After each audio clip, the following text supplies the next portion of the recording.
Annyeong, bienvenue sur Monsieur Parapluie, moi c'est Julien, je suis un directeur artistique qui parle de K-pop, mais c'est parfois de pop en chinois ou en japonais. Vous me retrouvez dans un nouveau setup parce que je vais lancer une nouvelle série de vidéos à partir de maintenant.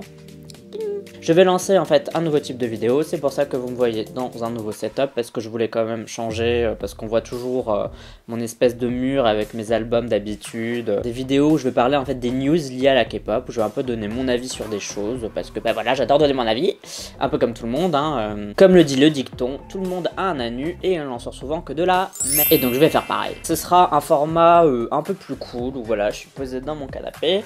Enfin mon canapé, mon fauteuil quoi. Je vais un peu parler des choses qu'il y a en ce moment. Comme c'est une première, j'aimerais avoir votre avis sur est-ce que vous trouvez que c'est sympa ce setup là, est-ce que vous voulez que ça change à chaque fois, est-ce que vous trouvez que c'est une bonne idée de vidéo ou est-ce que je dois mettre ces petits blabla, ce petit talk dans le vlog tout simplement, si vous trouvez que ça a plus sa place dans les vlogs. Parce qu'en fait j'aimerais bien vraiment tout séparer. Et puis il y aura vraiment ce petit corner news où je parle un peu des news parce que c'est quelque chose que je fais très peu finalement.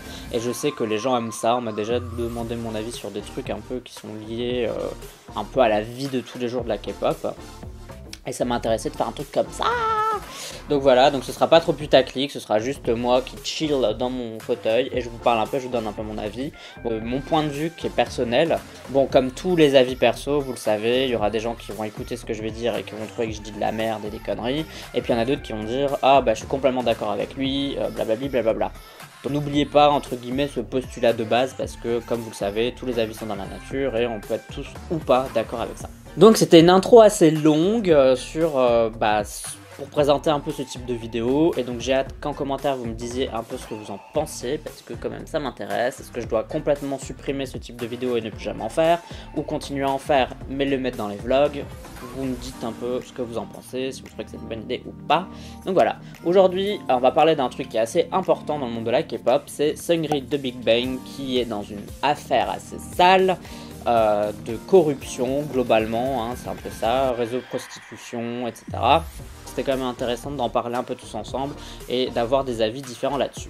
Alors si tu penses que je vais être du côté de Seungri et que toi tu es absolument de son côté et que tu le soutiens, quitte cette vidéo tout de suite parce que je vais sans doute dire de la merde sur lui. Et si au contraire tu penses que dans cette vidéo je vais l'insulter de ouf et que je vais dire que c'est un gros con, tu peux aussi quitter de cette vidéo parce que c'est pas le genre de personne que je suis. Moi je suis toujours un peu, je suis pas neutre, mais j'essaye quand même toujours d'avoir des points de vue différents et de voir les choses de tous les côtés et d'essayer de trouver un peu un juste milieu en fait. Et c'est plus mon délire.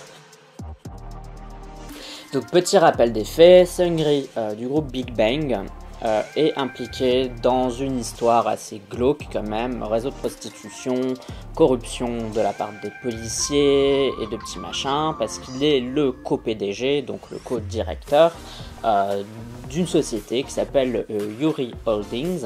Pour que cette société, entre guillemets, aille mieux, progresse, que les gens investissent dedans, Seungri a été impliqué dans une histoire où je sais pas si lui personnellement fournissait des escortes et ou des prostituées, mais en tout cas il a rien fait pour arrêter ce truc là. Donc voilà, il y avait des gens qui fournissaient des escortes à des personnes qui étaient étrangères, généralement riches, et qui pouvaient investir. C'est simple, c'est genre tu as un stand de limonade, tu voudrais vendre des orangeades, mais tu sais pas comment faire, du coup il te faut plus de clients, il faut que des gens investissent pour te permettre d'acheter plus de trucs pour faire des orangeades. Du coup tu vas, je sais pas, tu vas proposer des services de massage à des gens. Et puis les gens vont adorer tes massages, vont dire ah merci tu m'as fait un massage, du coup je vais investir dans ta boîte et tu pourras faire tes orangeades. C'est une comparaison très chelou, mais c'est que vous compreniez un peu le système en fait, comment ça marche, c'est-à-dire qu'on va proposer un service qui a rien à voir avec la boîte de base, pour que les gens qui ont reçu ce service se disent bon ok t'as été sympa avec moi, en cadeau en échange, moi qui ai du fric, je vais mettre du fric dans ta boîte pour que ta boîte puisse prospérer. C'est ce qui arrive aux gens qui veulent absolument que leur boîte progresse, prolifère, etc. Et c'est vrai que c'est quelque chose qu'on a tous, hein, entre guillemets on va tous mourir un jour. Et voilà, chaque jour qu'on passe, c'est triste à dire, mais c'est un jour plus près de la mort quoi finalement, parce qu'on va finir par mourir au bout. Il y a beaucoup de gens, moi y compris, qui peuvent parfois être impatients et qui veulent voir les choses prospérer plus vite. Par exemple, moi, je vois ma chaîne qui prospère, qui grandit, etc. Mais est-ce que je dirais non au fait que ma chaîne grandisse plus vite et plus d'abonnés? Bah non, forcément, je dirais bah oui, je veux bien. Et il y a des gens, peut-être comme Seungri, qui sont attirés par cet appât du plus vite, et donc qui tombent dans des facilités comme le service d'escorte et de prostitution, qui est quand même pas un service très glorieux pour que sa boîte prospère. Donc pour résumer l'affaire, Seungri est suspect d'avoir offert d'une manière X ou Y des escortes et des prostituées à des gens beaucoup plus riches pour investir dans sa société, et il l'a fait via des lieux, vu qu'il faut quand même des lieux de rencontre entre guillemets, et ça c'est de nombreuses boîtes dans le quartier de Gangnam. Donc il y avait un réseau de boîtes et il avait sa boîte à lui, une boîte qui gérait le Burning Sun, qui a complètement disparu de la surface de la Terre. Bon, je vous l'avais dit, c'est un truc un peu chill, alors du coup je bois mon café en même temps. En plus je suis encore genre en semi-pyjama, il y a mon micro qui est juste là comme vous voyez, donc c'est vraiment chill. Je vais peut-être appeler ça canapé avec un K, c'est un peu cringe, non? Enfin bon, on verra, je suis pas encore décidé. Et en plus des soupçons de prostitution qui ont quand même été vérifiés, il y a aussi de la corruption, c'est-à-dire qu'il y a des flics qui ont été corrompus, qu'on a payé pour que cette boîte puisse faire ses petites affaires tranquillement sans avoir de problème des flics. Il y a eu des histoires d'agressions, que ce soit des agressions sexuelles ou des agressions envers des personnes tout court. Il y a aussi de la distribution de drogue, enfin en tout cas c'était un peu le palais des plaisirs, quoi. C'est-à-dire que les riches venaient, et vulgairement parlant, ils recevaient des putes, ils recevaient de la drogue, ils recevaient de l'alcool, voilà. Et pour couronner le tout, on pense... là où je fais cette vidéo, on n'a rien de prouvé à 300% que Seungri ait fait des choses, mais qu'on ait la preuve ou pas, finalement on sait qu'il a été impliqué de près ou de loin à cette histoire. Que de près ou de loin, il était au courant de tout ce qu'il y avait, et que même si c'est pas lui qui a offert de la drogue, même si c'est pas lui qui offrait des prostituées, enfin vous comprenez le délire, même si c'est pas lui l'acteur principal, c'est un peu comme genre vous voyez votre frère taper une fille, et vous dites rien quoi. Vous êtes un peu dans l'histoire quand même, vous auriez dû dire à votre frère, arrête de taper cette fille, genre pourquoi tu le fais quoi, genre t'es con quoi. Il était dans l'histoire et il a rien fait pour que ça s'arrête. Lui, je suppose que ce qu'il a vu c'était le profit dans l'histoire et il s'est dit, waouh, je vais me faire encore plus de fric, parce qu'il faut savoir que les idoles, à un moment donné, terminent leur carrière. Ça pouvait être un matelas pour lui, c'est-à-dire une fois que ma carrière au sein de Big Bang est terminée, je vais pouvoir gérer d'autres trucs à côté. Ensuite, ce qu'on sait aussi, c'est que YG a essayé un peu de couvrir Seungri. Je sais pas pourquoi la YG a essayé de couvrir Seungri. Je sais pas si c'est parce qu'elle aime beaucoup Seungri et qu'elle est très attachée à lui, ce qui est fort possible parce que Big Bang, ça a été un peu un des groupes phares avec 21 de la YG pour arriver là où elle en est aujourd'hui. Je sais pas si elle fait ça juste parce que le PDG est très proche de Seungri aussi et que du coup, c'est un peu comme un frère, un fils qui veut absolument le protéger. Je sais pas si c'est parce que YG a été mis au courant, peut-être qu'il savait déjà avant, peut-être qu'il fait partie du truc et du coup il veut aussi se protéger, ou bien tout simplement Seungri lui a dit bon voilà j'ai fait des conneries et YG s'est dit putain si je fais rien c'est toute la boîte qui va couler, et ça c'est aussi quelque chose dont on va parler après, c'est l'avenir de la YG après ça. Et maintenant on sait aussi que Big Bang entre guillemets à 5 c'est fini. Seungri arrête sa carrière dans le divertissement et je pense que c'était une chose assez logique et la meilleure à faire dans ces conditions. Parce que sincèrement, qui aurait pu regarder le prochain clip de Big Bang s'il y en a un et se dire regardez Seungri sans penser à tous ces trucs là quoi. Genre même moi encore quand je regarde les membres de Big Bang, je me rappelle d'autres scandales quoi. Je me rappelle des scandales de T.O.P avec la drogue, il me semble que c'était Daesung qui avait eu un accident de voiture, enfin honnêtement, même si quand j'écoute les chansons, je pense à la musique, au clip, comme d'habitude j'analyse, comme vous le savez, mais c'est vrai que j'oublie pas qu'il y a eu des trucs derrière, tout comme quand je regarde un clip des Ladies Code, qui sont 3, je me rappelle qu'à la base elles étaient pas 3 mais 5, parce que c'est impossible, et à part pour les gens qui sont un peu fous, hein, ou qui oublient facilement, mais pour moi c'est impossible de faire sans ce genre de détails, on vit avec, ça me paraît logique. Et c'est pas spécialement négatif, on peut très bien continuer à soutenir SHINee à 4, comme on pourra très bien continuer de soutenir Big Bang à 4, en sachant ce qu'il y a derrière, et se dire bon bah voilà, il y a une différence entre Big Bang le groupe, et les membres. Même si je pense que ça a dû goûter beaucoup de VIP et de trucs comme ça. Bon maintenant un peu mon avis sur cette histoire, qu'est-ce que j'en pense? Bah forcément je trouve que c'est pas bien du tout. Et la chose dont j'ai le plus envie de discuter en fait dans cette vidéo finalement, c'est pas vraiment est-ce que c'est bien, est-ce que c'est pas bien, on sait tous que bah, c'est pas vraiment bien quoi. Et si tu trouves que c'est bien, si tu veux défendre Seungri, En fait, surtout, ce dont j'ai envie de parler ici, c'est un peu de vous parler des idoles en général et du fait que on pense connaître les idoles parce qu'on les regarde, on voit des petites télé-réalités, etc. Mais n'oubliez pas qu'être idol, c'est un métier. Comme moi, être youtubeur, c'est un métier. Si vous me croisez dans la rue, peut-être que je vais pas parler de la même manière, la manière dont je parle dans mes vidéos. Bon après, le but c'est pas de parler de moi ici, hein, mais je suis quelqu'un d'assez sincère, d'assez honnête, du coup vous me retrouvez dans la rue, vous allez me trouver comme vous me trouvez ici. Mais bon, les idoles c'est quand même un métier qui est beaucoup plus difficile, c'est tout le temps sous les réseaux sociaux, vous avez fait toujours des interviews, et du coup c'est très facile, surtout dans un monde comme la Corée du Sud finalement, où il y a encore ce truc de être beau, être bien, etc. Faut plaire à la grand-mère, à la mère, à la petite fille, enfin faut plaire à tout le monde. Et du coup, les idoles ont un masque en fait. C'est un truc qui est réel et je pense que vous devez pas vous leurrer là-dessus. C'est-à-dire qu'on a déjà eu des rumeurs qui n'ont jamais vraiment été confirmées, comme quoi les 4 Minutes, qui est un groupe qui a 10 bandes aujourd'hui, eh ben, elles s'entendaient pas du tout ensemble.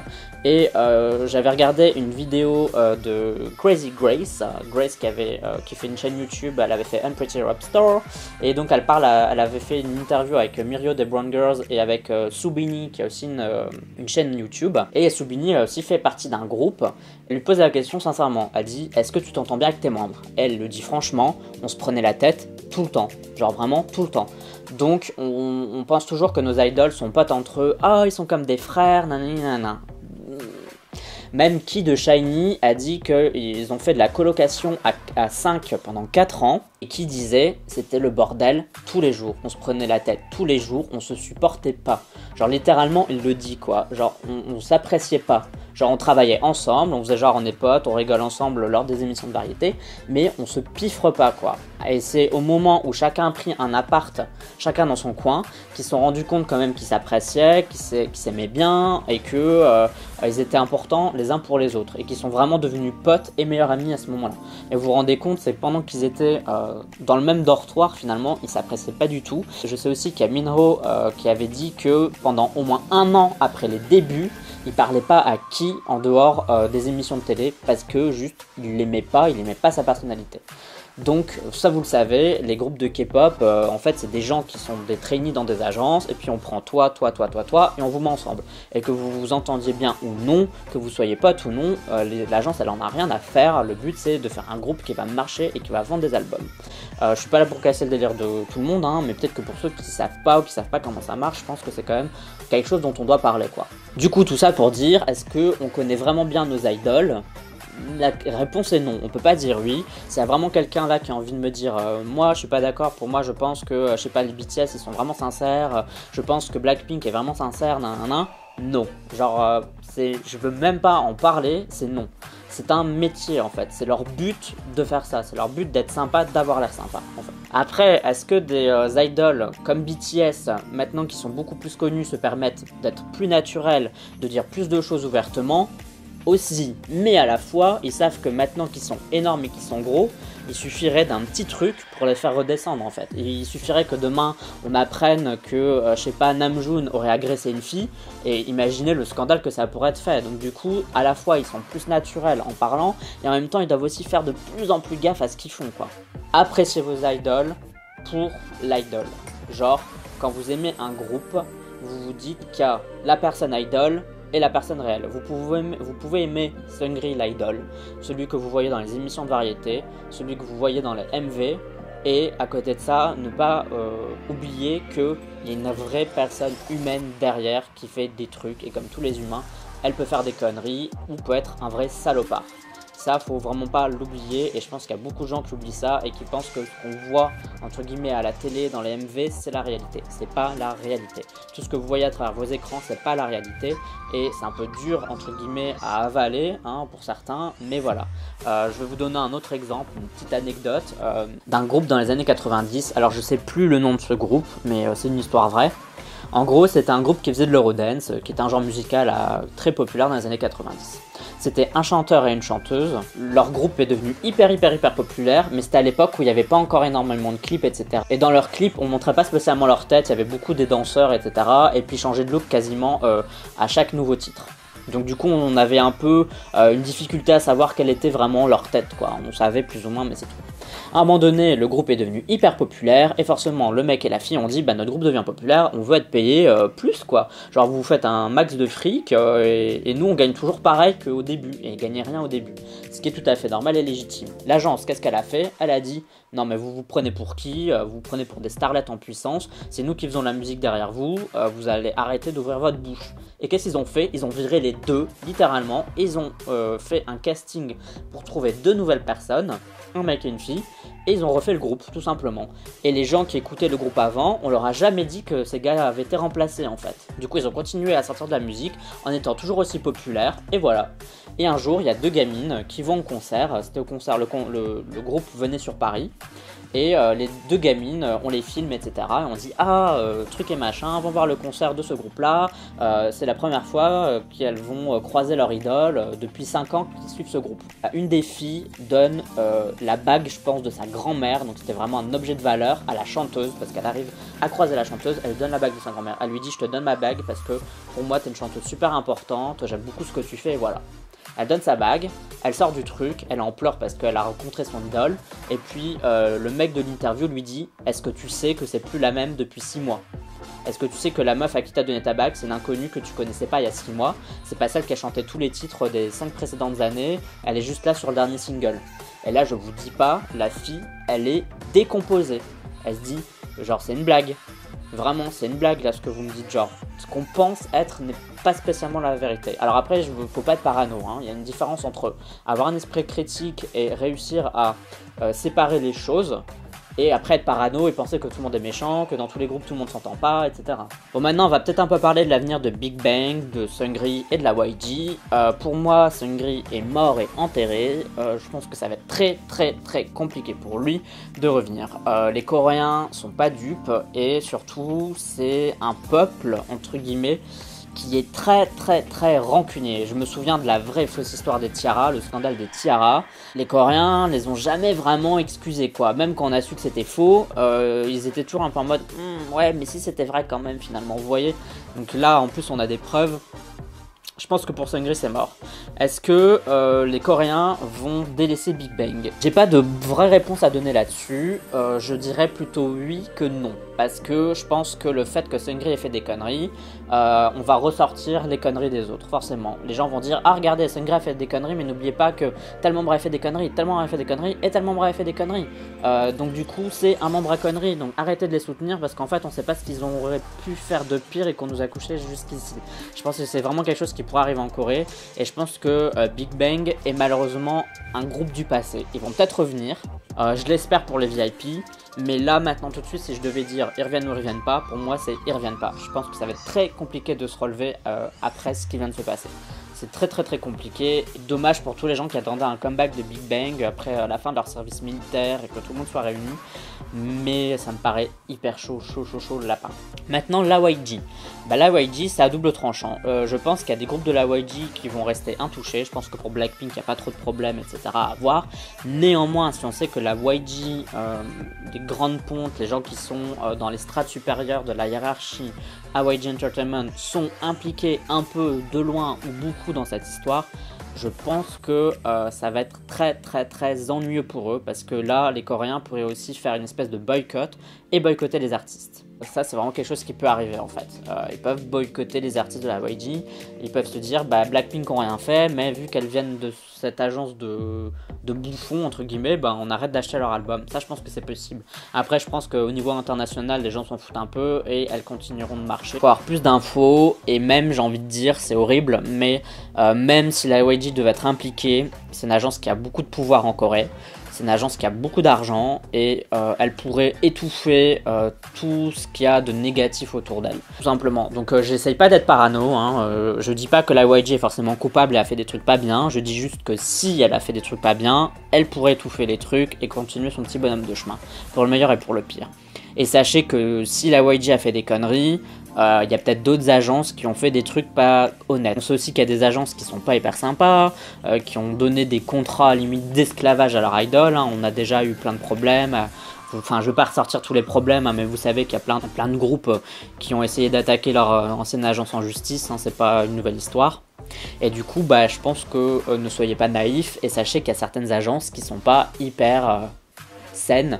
Et il y en a peut-être encore aujourd'hui qu'on trouve exemplaires alors qu'en fait elles le sont pas. Donc encore une fois, mon conseil c'est de ne pas être naïf, ayez un esprit critique quand vous écoutez de la K-pop. Dites-vous que les idoles que vous voyez chanter ne sont pas les mêmes idoles qui vivent leur vie. Quand vous regardez une agence, même si elle a l'air sympa, ne vous attachez pas trop à une agence et dites-vous qu'il y a peut-être des gens qui sont pas très honnêtes derrière. Ne voyez pas ça comme des gens trop gentils qui font ça pour l'amour de la musique et pour la beauté de l'art.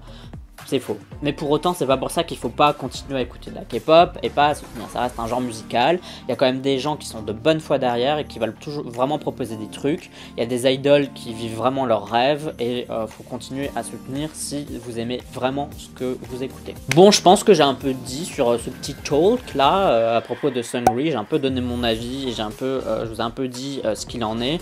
Bon après, je donne pas vraiment de réponse parce que c'est pas trop le principe. C'est plus d'avoir un débat tous ensemble vis-à-vis de ça. Je pense que ça peut être super intéressant. Je ferai sans doute d'autres vidéos de ce type là selon des thématiques, selon ce qui se passe dans l'actualité. Donc vous pourrez peut-être en voir plusieurs fois par semaine, voire une par mois s'il se passe rien. Mais c'est à vous de me dire qu'est-ce que vous pensez de ce format. Bon, comme d'habitude, c'est comme les vidéos réactions. La première vidéo réaction elle était un peu catastrophique. Le premier K-pop chart il n'était pas très bon. Et puis au fur et à mesure, j'ai quand même l'impression de m'améliorer petit à petit. Donc si vous trouvez ça nul pour le moment, j'espère que dans le futur je m'améliorerai. Quelques questions à vous poser. D'abord, qu'est-ce que tu penses de ce truc, de cette histoire? Dis-moi ce que tu penses de cette histoire. Est-ce que tu étais VIP ou non? Est-ce que tu soutiens toujours Seungri ou pas? Oui, pourquoi? Comment? Donne-moi tout ton avis. Plus l'avis est long, mieux j'aime parce qu'au moins ça peut être hyper développé. Ça, c'est super intéressant. Surtout si vous parlez entre vous ou si vous me répondez en commentaire, pas d'insultes parce qu'on est tous des gens normaux et on n'est pas des animaux. Du coup, on ne doit pas s'insulter. Je pense que c'est quelque chose qui ne devrait même pas être dit. Mais je vois encore dans les commentaires des gens qui parfois s'insultent et s'énervent, etc. Si ça t'énerve, si ça te tient à cœur, ferme cette vidéo, tout simplement. Je pense que tu as d'autres choses à faire dans ta vie que de t'énerver et de te sentir mal et de prendre quelque chose à cœur comme ça. Fais autre chose, libère-toi l'esprit. Ne viens pas commenter ou alors commente plus tard quand tu seras moins dégoûté par cette histoire. Le but ici c'est d'avoir vos avis bien posés et qu'on discute tous ensemble dans les commentaires. Maintenant vis-à-vis de la vidéo et de ce format, dis-moi ce que tu penses de ce format de vidéo. Est-ce que tu trouves que c'est intéressant ou pas? Est-ce que tu trouves que je devrais continuer? Est-ce que tu trouves que je devrais mettre ça, je sais pas, mélanger avec les vlogs et que ce soit une seule et même type de vidéo, genre les vlogs talk? Ou est-ce que il devrait y avoir d'un côté les vlogs et de l'autre côté les petits news comme ça, les petits talks? Donc bien sûr tout ça c'est dans la communauté du parapluie, c'est-à-dire les commentaires sur YouTube, mais tu peux aussi me suivre sur Twitter, Instagram, Amino et sur Sming. Tu me suis si t'en as envie, uniquement si t'en as envie. Merci d'avoir suivi ce premier épisode. On se dit à la prochaine. Bye bye bye bye. Bye bye bye bye. Annyeong.